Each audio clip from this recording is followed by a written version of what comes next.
so he would not have so much hand in my misfortunes as to give me any encouragement to go away. And to close all, he told me I had my elder brother for an example, to whom he had used the same earnest persuasions to keep him from going into the low country wars. But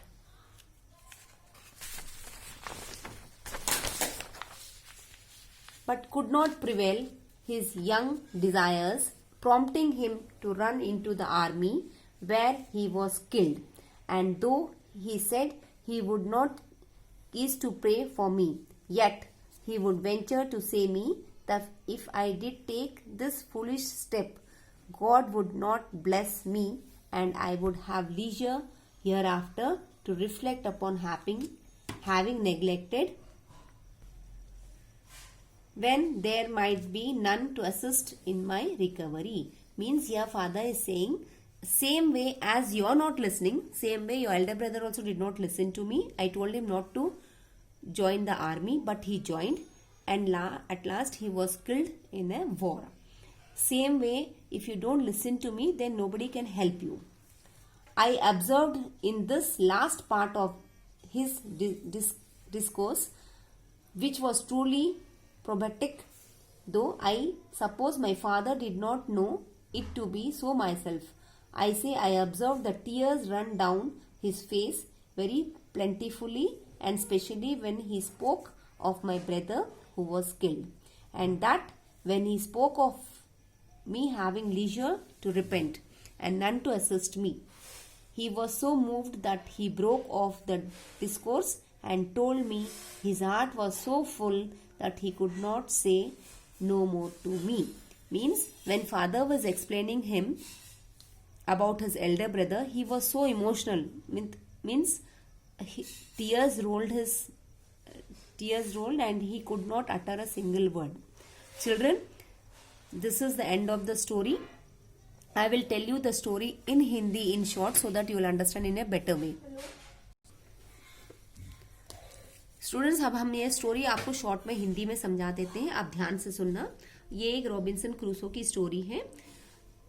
इनके parents के 3 बेटे थे। बड़ा बेटा lieutenant colonel थे English army में, और वो कोई वॉर में मारा गया था। और छोटा बेटा ने कुछ ऐसा स्पेशल नहीं करा, तो रॉबिन्सन को ज्यादा उनके बारे में नहीं पता था। और थर्ड सन रॉबिन्सन था। रॉबिन्सन, उनको मेन इंटरेस्ट था सी, मतलब सी के पास जाना, उसके कोस्ट में वहां रहना। वो वहां पर 20 ईयर्स रहे थे, वहां पर जहां पर लोग ज्यादा नहीं रहते, लेकिन उनको बहुत ज्यादा अच्छा लगता था। तो वो लगभग रोज ही सी के किनारे जाते थे, वहां घंटों बैठे रहते थे। लेकिन उनके पापा को बिल्कुल पसंद नहीं था, उनके फादर को बिल्कुल पसंद नहीं था ये। तो इसीलिए वो उनको काउंसिल करते थे, उनको बताते थे, समझाते थे, बोलते थे कि वहां मत जाओ, आप एवरीडे जाना नॉट गुड। अब आप पढ़ाई की तरफ ध्यान देना, आपके बिजनेस और इंडस्ट्री की तरफ ध्यान दीजिए, जो आपको हेल्प करेगा अगर लाइफ में। लेकिन ये सी रूट पे वहां जाना, वहां पे टूरिंग करना और उस वहीं बैठे रहना, टाइम वेस्ट करना, ये आपको हेल्प नहीं करेगा। सो आप, ये रॉबिन्सन को बोल रहे थे उनके पापा कि आप आपके कैरियर की तरफ ध्यान दो, आप लॉयर बनो, लॉ पढ़ो और लॉयर बनो, या और भी बहुत सारी चीजें जो आप ऑप्ट कर सकते हो, चूज कर सकते हो, लेकिन मैराइन वाली जॉब मत करो। सेम वे फिर उन्होंने बहुत समझाया रॉबिन्सन को, और रॉबिन्सन सुन भी रहे थे।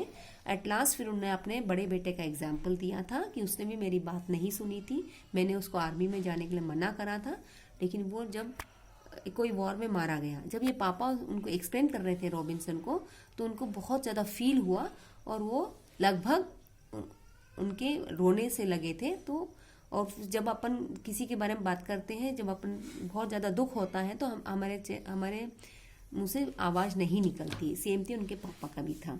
ये स्टोरी में हमने ये जाना है कि बच्चों का इंटरेस्ट कुछ होता है और पेरेंट्स कुछ करवाना चाहते हैं।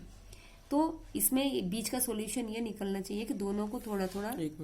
Students, you read the lesson, बच पेज 195 थोड़ा सा कॉम्प्लिकेटेड है, उसमें वर्ड्स थोड़े से हार्ड हैं, आप उसको रीड करेंगे। इसीलिए हमने आपको स्टोरी बोर्ड पे समझाइए, मेन कैरेक्टर्स लिख दिया था, उनका मेन लिख दिया था और हमने हिंदी में भी समझा दिया.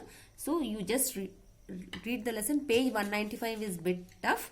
उसमें बस पापा कॉन्सल्ट कर रहे हैं अपने बेटे को कि आपको ये नहीं करना चाहिए और ये करेक्ट है और आपको एजुकेशन की तरफ ध्यान देना चाहिए. So students, with this I will end the lesson.